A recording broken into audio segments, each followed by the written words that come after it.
Nick, if you could have a Pokemon, Okay.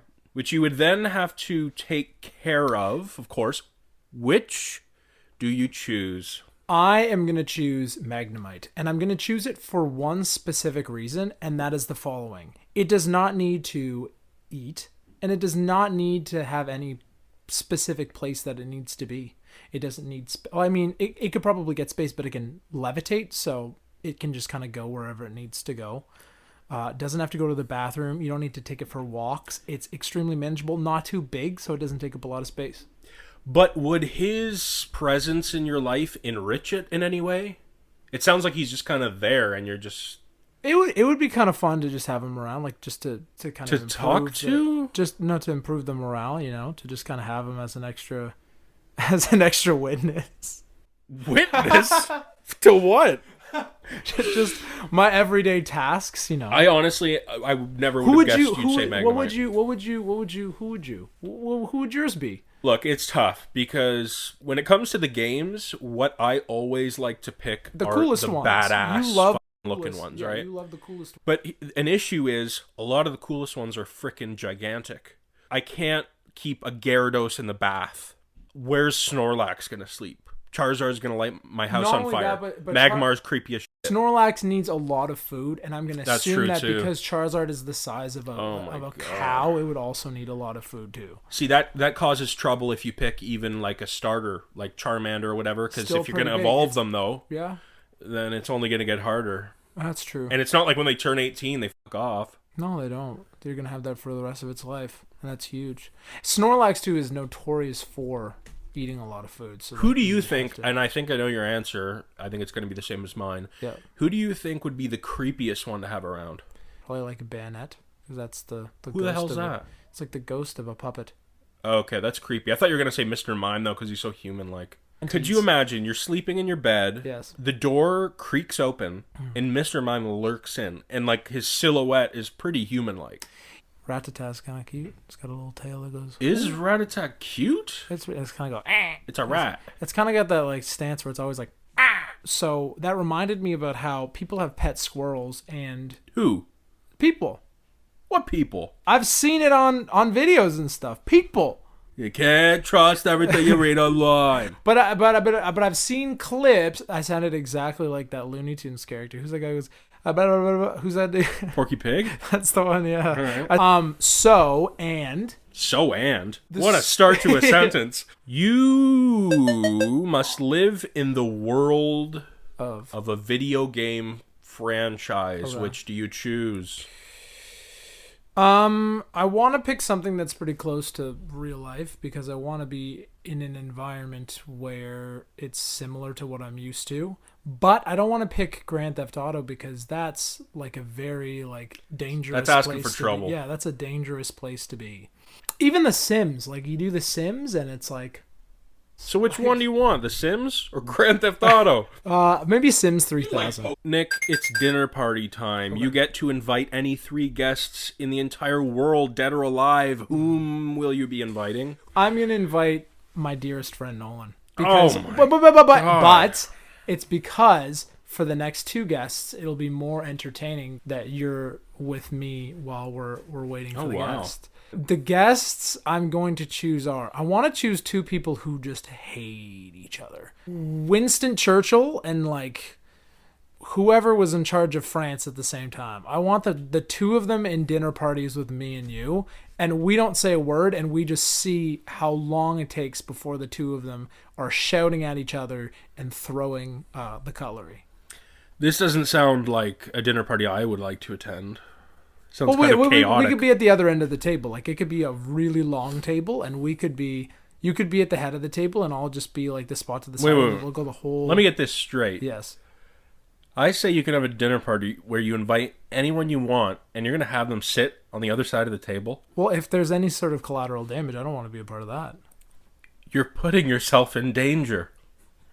No. But Collateral I'm at damage. the other end of the table. They can't reach me if they throw stuff. Physically reach you? They can't reach me. And Why do you also want that at your dinner party? And if they throw something, then it's enough because it's so far away. This doesn't sound like your cup of tea, honestly. Speaking of which, as soon as you asked me this question, I immediately thought of like, you know, Dracula's like dining room, how it's like candlelit and it's extremely dark. Gonna take place. And there's a hugely long table, like an absurdly long table, and it's all like. For a second, I thought you were about to invite Dracula. Let's talk about old tech. Old people. I've told you in the past I was an owner of a first edition Video Now. Oh really? Yeah. Is the Video Now the one where it was like you flipped it open, or picture basically your average Walkman? Walkman with the screen. How big was the screen? Literally the same minuscule size as a Walkman screen. If I'm not mistaken, it came out in 2003, and just given the amount of technological evolution that has occurred since then, I kind of can't believe that this thing was released. Like, obviously for me, there's a lot of nostalgia. Like, I'm wearing my nostalgia goggles on this one. It's not actually like a piece of technology that's impressive. The screen is as big as your thumbnail. It's black and white. It has no backlight. And it has the same amount of pixels on the screen as I do fingers on my right hand. And you're supposed to watch a full episode of Zoe 1-on-1. Bro, I'd be in the bath. I'd try to be balancing it on my kneecaps. It's just kind of unbelievable that they were still releasing black and white media at that point. Yeah. And in 2015. 2003.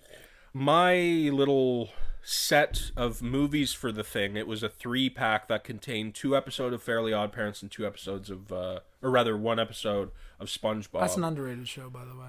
And then the next year, they released another one. Yeah. But it wasn't simply like, oh, it's an updated Video Now that now has color. It was a totally new thing that had like a different size of disc. So like it wasn't backwards compatible. They completely made it better, and you just happened to get the worst iteration of this thing. I mean, yeah, but it's just crazy to me that there's no backwards compatibility, and they made their own product obsolete within a year. Speaking of which, Hit Clips.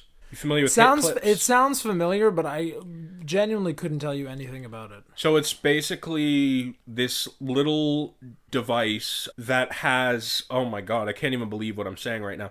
It has like keychains on it, and each keychain is another little piece of tech, and it basically holds like a minute of a song, of a pop song. And it holds a minute of a pop something song? Like that. If I'm not mistaken, I'm not getting sponsored. You know what it might be? I might be speaking out of turn there. It has a certain length that it can hold on there. Obviously, not much. It's the sort of length where it's shorter than every single song available. So the only kind of interesting thing about the Hit Clips thing is that because it was like an officially licensed, legitimate thing, that's the only place that you can find these certain cuts of these songs, because they had to be compressed into this little shitty Hit Clips. That kind of reminds me of Tamagotchis, though.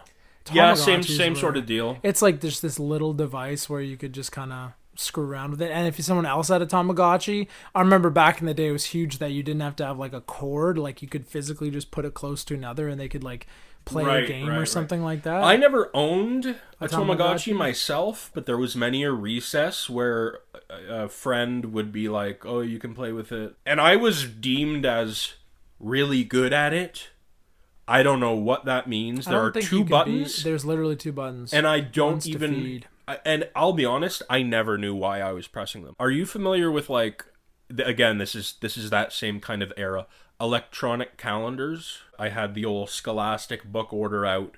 Oh, and I love the Scholastic book order. I ordered for like $12.99. It was an electronic calendar, and it came with a little stylus thing. And it was just, I don't know, I was a kid, so it kind of felt like I was doing important shit. Again, no backlight, 7 pixels. Did you have anything to write in that calendar? Did you know any of your scheduled plans even a day in advance. I'll be honest, it was pretty I wouldn't say it was defective, but it became clear very early on that Wasn't gonna work. I wasn't really going to be doing. I got that with like the old. Did you ever get those old like spy toys? Like it'd be like, oh, you can write in the dark, or like you can look at. Bro, those were all over the Scholastic book orders. They broke before you'd even use it. Like you'd buy it and be like, this is cool, and then like you could never figure out how to get it started, and then it just would collect dust somewhere. Or you'd get like a quote unquote night vision set of spy goggles on the Scholastic book order, and then you'd get it and turn the lights out and they're just green. But in the early 2000s, man, they really were like allergic to backlights.